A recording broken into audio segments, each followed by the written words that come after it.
तो नमस्कार प्यारे विद्यार्थियों, कैसे हैं आप सब। उम्मीद है कि आप सब अपने परीक्षा की तैयारी जो है बेहतर तरीके से कर रहे होंगे। तो आज हम लोग लेकर के उपस्थित हो चुके हैं पॉलिटिकल साइंस 2000 प्रश्न के प्रश्न पत्र को। तो बने रहिए आप हमारे साथ। अगर आप हमारे चैनल पर नए हैं तो चैनल को सब्सक्राइब करके बेल आइकन को प्रेस कर लें, ताकि जो नोटिफिकेशन है आप तक समयानुसार जो है पहुंचता रहे। और उम्मीद है कि आप अपने परीक्षा की बेहतर तरीके से तैयारी कर रहे होंगे। तो हम लोग आज पॉलिटिकल साइंस के लगभग 40 प्रश्न को सॉल्व करने वाले हैं, जो 2010 में बिहार बोर्ड के द्वारा पूछा गया था। तो चलिए हम लोग शुरू करते हैं पहले प्रश्न के साथ। पहला प्रश्न जो है पूछा गया है कि भारत का प्रथम गैर कांग्रेसी प्रधानमंत्री कौन था। ऑप्शन में दिया गया है अटल बिहारी वाजपेयी, मोरारजी देसाई, देवगौड़ा और चौधरी चरण सिंह। तो भारत के प्रथम गैर कांग्रेसी प्रधानमंत्री जो थे वह थे मोरारजी देसाई। ऑप्शन बी इसका सही उत्तर जो है हो जाएगा। नेक्स्ट क्वेश्चन कर रहा है कि कौन सैनिक गठबंधन सोवियत संघ से संबंधित था। क्या कह रहा है कि कौन सैनिक संगठन जो है सोवियत संघ से संबंधित था। ए में कहा गया है नाटो, बी में कह रहा है सी आटो, सी में कह रहा है वर्सा पैक्ट और डी में कह रहा है सेंटो। तो वर्सा पैक्ट जो था वह सोवियत संघ से संबंधित था। ऑप्शन सी इसका सही आंसर होगा। नेक्स्ट क्वेश्चन है कि किस विचारधारा से भूमंडलीकरण जो है संबंधित है। ए में समाजवाद, बी में अराजकतावाद और सी में उदारवाद और डी में साम्यवाद। तो भूमंडलीकरण का जो विचारधारा है वह है उदारवाद। ऑप्शन सी इसका राइट आंसर होगा। अगला क्वेश्चन है कि भारत विविधता में एकता का देश है, किसने कहा था। क्या पूछा गया है कि भारत जो है विविधता में एकता का देश है, किसने कहा था। ए में कहा गया है गांधी जी, बी में कहा गया है नेहरू जी, सी में कहा गया सुभाष चंद्र बोस और डी में कहा गया सरदार पटेल। तो भारत जो है विविधता में एकता का जो देश है वह पंडित नेहरू के द्वारा दिया गया था यह वाक्य। तो ऑप्शन बी जो है इसका सही आंसर जो है हो जाएगा। बढ़ते हैं हम अगले प्रश्नों की तरफ, देखते हैं कि अगला प्रश्न जो है क्या है। तो अगला प्रश्न जो है कि भारत में हरित क्रांति के जनक कौन थे। ए में इंदिरा गांधी, बी में अमर्त्य सेन, सी में एम एस स्वामीनाथन और डी में लाल बहादुर शास्त्री। तो हरित क्रांति के जनक माना जाता है एम एस स्वामीनाथन को, इसलिए ऑप्शन सी जो है इसका सही आंसर होगा। नेक्स्ट क्वेश्चन है कि संयुक्त राष्ट्र संघ की स्थापना कब हुई थी। क्या पूछा गया है कि संयुक्त राष्ट्र संघ की स्थापना कब हुई थी। ऑप्शन में दिया गया है ए में 1947, बी में दिया गया है 1945, सी में दिया गया है 1950 और डी में दिया गया है 1952। तो संयुक्त राष्ट्र संघ की स्थापना जो है वह 1945 में हुई थी। कब हुई थी 1945। अगर पूछा जाए तो 24 अक्टूबर 1945 को संयुक्त राष्ट्र संघ की स्थापना हुई थी। नेक्स्ट क्वेश्चन है कि संयुक्त राष्ट्र संघ का महासचिव कौन है। देखिए क्या पूछा गया है कि संयुक्त राष्ट्र संघ का महासचिव जो है कौन है। और यह प्रश्न पत्र जो है 2010 का है, तो हम 2010 के अनुसार से आपको बताएंगे। तो जैसे इसमें दिया गया है मनमोहन सिंह, बी में कह रहा है कि वानकी मून और सी में कह रहा है बराक ओबामा और डी में कह रहा है माधव नेपाल। तो संयुक्त राष्ट्र संघ का महासचिव जो था उस समय वह थे वानकी मून। ऑप्शन बी इसका सही आंसर होगा।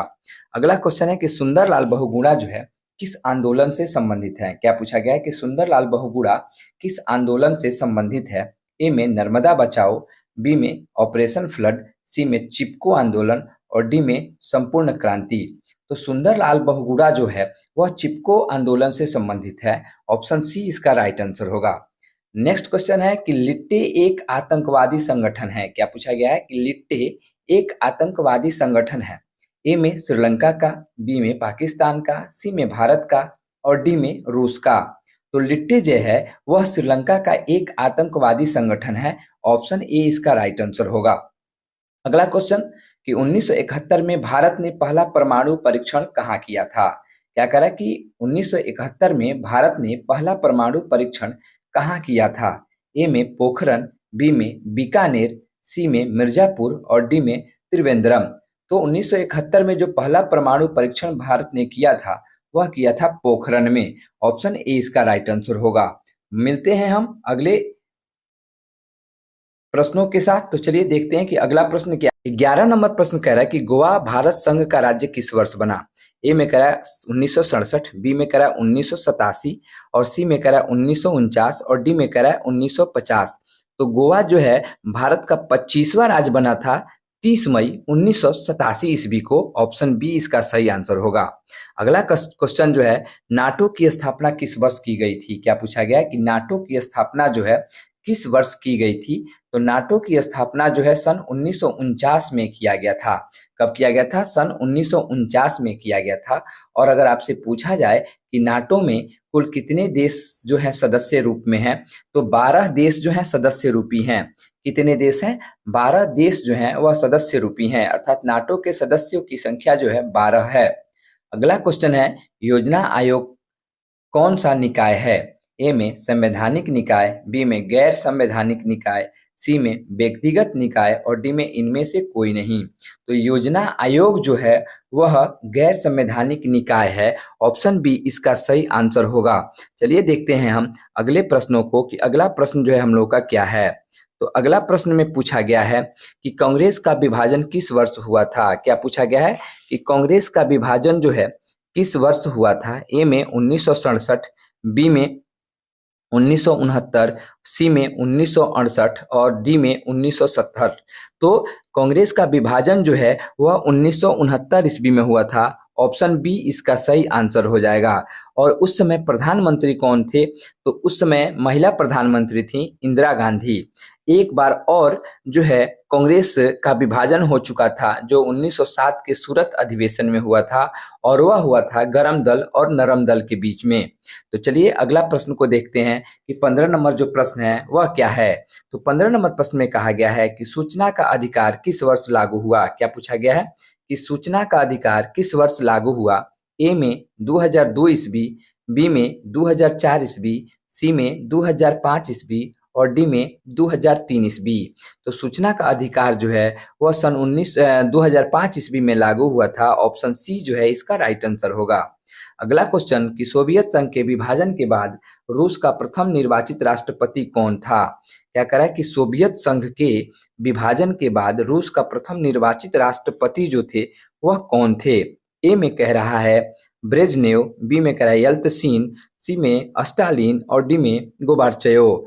तो रूस के प्रथम निर्वाचित राष्ट्रपति जो थे वह थे बोरिस एल्त्सिन। तो ऑप्शन बी यहाँ पे सही होगा। अगला क्वेश्चन कि नीचे के देश में आसियान का सदस्य कौन नहीं है? क्या कह रहा है कि नीचे के देश में आसियान का सदस्य जो है वह कौन नहीं है? ए में इंडोनेशिया, बी में फिलीपींस, सी में सिंगापुर और डी में श्रीलंका। तो श्रीलंका जो है वह आसियान का सदस्य नहीं है। ऑप्शन डी इसका सही आंसर होगा। अगला क्वेश्चन कि भारतीय राष्ट्रीय कांग्रेस के संस्थापक कौन थे? क्या पूछा गया है कि भारतीय राष्ट्रीय कांग्रेस के संस्थापक कौन थे? ए में लियाकत अली, बी में ए ओ ह्यूम, सी में एस एन बनर्जी और डी में जी के गोखले। तो भारतीय राष्ट्रीय कांग्रेस के संस्थापक ए ओ ह्यूम थे। ऑप्शन बी इसका सही आंसर होगा। अगला क्वेश्चन है कि 10 सूत्री कार्यक्रम किसके द्वारा शुरू किया गया था? ए में पंडित नेहरू के द्वारा, बी में लाल बहादुर शास्त्री के द्वारा, सी में इंदिरा गांधी के द्वारा और डी में राजीव गांधी के द्वारा। तो 10 सूत्री कार्यक्रम जो है वह इंदिरा गांधी के द्वारा शुरू किया गया था। ऑप्शन सी इसका सही आंसर होगा। अगला क्वेश्चन कि 1975 में आपातकाल की घोषणा करने वाले भारतीय राष्ट्रपति का नाम क्या है? क्या कह रहा है कि 1975 में आपातकाल की घोषणा करने वाले भारतीय राष्ट्रपति का नाम क्या है? ए में नीलम संजीव रेड्डी, बी में ज्ञानी जैल सिंह, सी में जाकिर हुसैन और डी में इनमें से कोई नहीं। तो जो 1975 में आपातकाल की घोषणा जिस राष्ट्रपति के द्वारा किया गया था उनका नाम था फखरुद्दीन अली अहमद। क्या नाम था? फखरुद्दीन अली अहमद। तो इन चारों ऑप्शन में से तो कोई नहीं है, तो इसके अनुसार ऑप्शन डी हम सही करेंगे कि इनमें से कोई नहीं। अगर आपसे पूछा जाए कि उस समय राष्ट्रपति कौन थे तो आप बेझिझक बता सकते हैं फखरुद्दीन अली अहमद। चलिए नेक्स्ट क्वेश्चन को हम लोग देखते हैं कि नेक्स्ट क्वेश्चन जो है हम लोगों का क्या है। तो नेक्स्ट क्वेश्चन जो है वह कह रहा है कि 6 सितंबर 1992 को निम्न में से कौन सी घटना घटी? क्या कह रहा है कि 6 सितंबर 1992 को निम्न में से कौन सी घटना घटी? ए में गोधरा कांड, बी में बाबरी मस्जिद का विध्वंस, सी में जनता दल का गठन और डी में राजग सरकार का गठन। तो 1992 में जो घटना घटी थी वह थी बाबरी मस्जिद का विध्वंस। ऑप्शन बी इसका सही आंसर होगा। अगला क्वेश्चन जो है कह रहा है कि शीत युद्ध के संबंध में निम्न में से कौन सा कथन सही नहीं है। क्या कह रहा है कि शीत युद्ध के संबंध में निम्न में से कौन सा कथन जो है वह सही नहीं है। ए में कह रहा है कि दो महाशक्तियों के बीच विचारों की होड़। बी में कह रहा है अमेरिका, सोवियत संघ और उनके मित्र देशों के बीच प्रतिस्पर्धा। सी में कह रहा है कि निशस्त्रीकरण की होड़। और डी में कह रहा है संयुक्त राज्य अमेरिका और सोवियत संघ युद्ध में सम्मिलित। तो इसका सही जो आंसर है वह हो जाएगा ऑप्शन डी। अगला प्रश्न कह रहा है कि भारतीय अर्थव्यवस्था किसे कहते हैं, अर्थात भारतीय अर्थव्यवस्था जो है वह कैसी अर्थव्यवस्था है।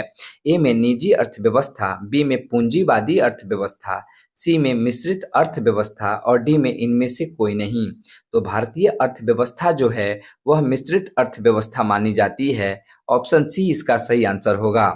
अगला क्वेश्चन कि गुट निरपेक्षता का अर्थ क्या है। क्या कह रहा है कि गुट निरपेक्षता का अर्थ क्या है। ए में परस्पर विरोधी गुटों में शामिल होना, बी में विश्व के किसी भी गुट में शामिल नहीं होना, सी में विश्व के सभी गुटों में शामिल होना या डी में मौजूदा परस्पर विरोधी गुटों में सामंजस्य बनाए रखना। तो इसका सही आंसर जो है वो हो जाएगा कि विश्व के किसी भी देश के साथ शामिल नहीं होना जो देश एक दूसरे का विरोधी हो। इसलिए ऑप्शन ए इसका सही आंसर होगा। चलिए बढ़ते हैं हम अगले प्रश्नों के तरफ और देखते हैं कि हम लोग का अगला जो प्रश्न है वह क्या है। अगला प्रश्न कह रहा है कि संपूर्ण क्रांति का नारा किसने दिया था।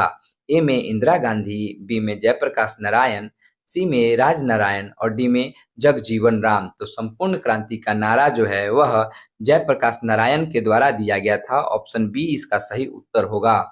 नेक्स्ट क्वेश्चन में बोला गया है कि भारत में लौह पुरुष की संज्ञा किसे दी गई है, अर्थात भारत में लौह पुरुष के नाम से किसे जाना जाता है। ए में महात्मा गांधी को, बी में पंडित जवाहरलाल नेहरू को, सी में सरदार वल्लभ भाई पटेल को और डी में इनमें से कोई किसी को नहीं। तो लौह पुरुष के नाम से सरदार वल्लभ भाई पटेल को जाना जाता है। इसलिए ऑप्शन जो है सी यहाँ सही आंसर होगा। अगला क्वेश्चन कह रहा है कि भारत के प्रथम राष्ट्रपति कौन थे। ए में पंडित जवाहरलाल नेहरू, बी में सरदार वल्लभ भाई पटेल, सी में डॉक्टर राधा कृष्णन और डी में डॉक्टर राजेंद्र प्रसाद। तो भारत के प्रथम राष्ट्रपति डॉक्टर राजेंद्र प्रसाद थे। ऑप्शन डी जो है इसका सही उत्तर हो जाएगा। अगला क्वेश्चन है कि विश्व मानवाधिकार दिवस कब मनाया जाता है। ए में 26 जनवरी को, बी में 25 अगस्त को, सी में 1 मई को और डी में 10 दिसंबर को।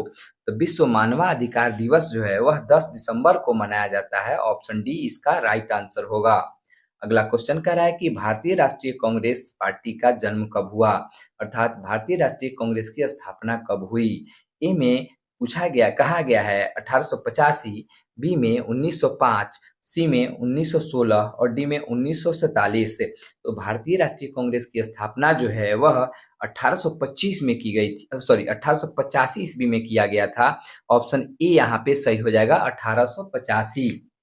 अगला क्वेश्चन कि किस देश ने भारत पर आक्रमण कर पंचशील का उल्लंघन किया था। तो जिस देश ने पंचशील का उल्लंघन किया था वह था चीन। ऑप्शन ए यहाँ पे सही आंसर हो जाएगा। चलिए बढ़ते हैं हम अगले प्रश्नों के तरफ और देखते हैं कि अगले तमाम प्रश्नों में क्या पूछा गया है। तो अगला प्रश्न है कि शिमला समझौता पर 3 जुलाई 1972 को किसके द्वारा हस्ताक्षर किया गया था, अर्थात किस प्रधानमंत्री के द्वारा हस्ताक्षर किया गया था। ए में जुल्फिकार अली भुट्टो और इंदिरा गांधी, बी में अटल बिहारी वाजपेयी और चीन के प्रधानमंत्री और सी में कह रहा है कि जवाहरलाल नेहरू और कोशिजीन और डी में इनमें से कोई नहीं। तो शिमला समझौता पे जो हस्ताक्षर किया गया था वह था जुल्फिकार अली भुट्टो और इंदिरा गांधी। ऑप्शन ए यहाँ पे सही आंसर हो जाएगा। चलिए देखते हैं हम अगले प्रश्नों को। तो 32 नंबर प्रश्न में पूछा गया है गरीबी हटाओ का नारा किसने दिया था। ए में पंडित जवाहरलाल नेहरू, बी में लाल बहादुर शास्त्री, सी में इंदिरा गांधी और डी में कामराज। तो गरीबी हटाओ का नारा जो है वह इंदिरा गांधी के द्वारा दिया गया था। ऑप्शन सी यहाँ पे राइट आंसर होगा। 33 नंबर प्रश्न कह रहा है कि स्टालिन संविधान कब लागू हुआ। क्या कह रहा है कि स्टालिन का संविधान जो है वह कब लागू हुआ। ए में कह रहा है कि 1936, बी में 1924, सी में 1977 और डी में 1999। तो स्टालिन का संविधान जो है वह सन 1936 ईस्वी में लागू हुआ था। ऑप्शन ए इसका सही उत्तर होगा। 34 नंबर प्रश्न कह रहा है कि यूरोपीय संघ की स्थापना कब हुई। क्या कह रहा है कि यूरोपीय संघ की स्थापना जो है वह कब हुई। ए में 1957, बी में 1992, सी में 2005 और डी में 2006। तो सोवियत संघ की स्थापना जो है इन चारों में से कोई नहीं होगा। क्या होगा तो फिर 1993 होगा। अगला प्रश्न है दक्षेस अर्थात सार्क की स्थापना कब हुई थी। क्या कह रहा है कि सार्क की स्थापना जो है वह कब हुई थी। ए में 1980, बी में 1985, सी में 1990 और डी में 2008। तो दक्षेस की स्थापना जो है वह 1985 ईस्वी को हुई थी। अगर डेट वाइज पता करना हो तो 8 दिसंबर 1985 को दक्षेस अर्थात सार्क की स्थापना हुई थी। अगला क्वेश्चन कह रहा है कि अमेरिका के वर्ल्ड ट्रेड सेंटर पर आतंकवादी हमला कब हुआ था। ए में कह रहा है 11 सितंबर 2001, बी में कह रहा है 11 नवंबर 2003, सी में कह रहा है 21 जुलाई 2005 और डी में कह रहा है 30 अक्टूबर 2008। तो अमेरिका के वर्ल्ड ट्रेड सेंटर पर आतंकवादियों द्वारा जो हमला किया गया था वह था 11 सितंबर सन 2001। इसलिए ऑप्शन ए यहाँ पे इसका सही आंसर हो जाएगा। चलिए देखते हैं हम अगले प्रश्नों को कि अगले तमाम प्रश्नों में क्या पूछा गया है। तो अगला जो प्रश्न है कि भारत का वायु प्रदूषित नगर कौन है। ए में मुंबई, बी में कोलकाता, सी में कानपुर और डी में सभी नगर। तो भारत में लगभग सभी नगर जो हैं प्रदूषित हो चुके हैं। ऑप्शन डी यहाँ पे राइट आंसर होगा। 38 नंबर प्रश्न कह रहा है कि निम्नलिखित में से कौन सा राज्य है। यहाँ देश नहीं पूछ के क्या पूछा गया है, राज्य है। तो संयुक्त राष्ट्र संघ जो है वह एक देश है, नेपाल भी एक देश है, बिहार जो है वह एक क्या है, राज्य है। तो ऑप्शन सी यहाँ पे सही आंसर होगा। 39 नंबर प्रश्न कह रहा है कि छात्र आंदोलन की शुरुआत कहाँ से हुई थी। ए में बिहार से, बी में पंजाब से, सी में मद्रास से और डी में महाराष्ट्र से। तो छात्र आंदोलन की शुरुआत जो है वह बिहार से हुई थी। ऑप्शन ए यहाँ पे सही उत्तर होगा। अगला प्रश्न और अंतिम प्रश्न जो है हम लोगों का कि भारत और पाकिस्तान के बीच कारगिल युद्ध कब हुआ था। क्या कह रहा है कि भारत और पाकिस्तान के बीच कारगिल युद्ध जो है कब हुआ था। ए में 1995, बी में 1996, सी में 1999 और डी में 1998। तो भारत और पाकिस्तान के बीच कारगिल युद्ध जो था वह 1999 ईस्वी को हुआ था। ऑप्शन सी जो है सही उत्तर होगा। तो हम लोगों ने बिहार बोर्ड के द्वारा जो 2010 में पूछे गए प्रश्न पत्र थे राजनीतिक विज्ञान के, उन सभी 40 प्रश्नों को सॉल्व करने का प्रयास किया है। आशा करते हैं कि आपको ये सभी प्रश्न अच्छे लगे होंगे और आप अच्छे तरीके से याद कर सकते हैं। तो मिलते हैं आपसे हम 2011 के प्रश्न पत्र के साथ अगले वीडियो में। तब तक के लिए धन्यवाद।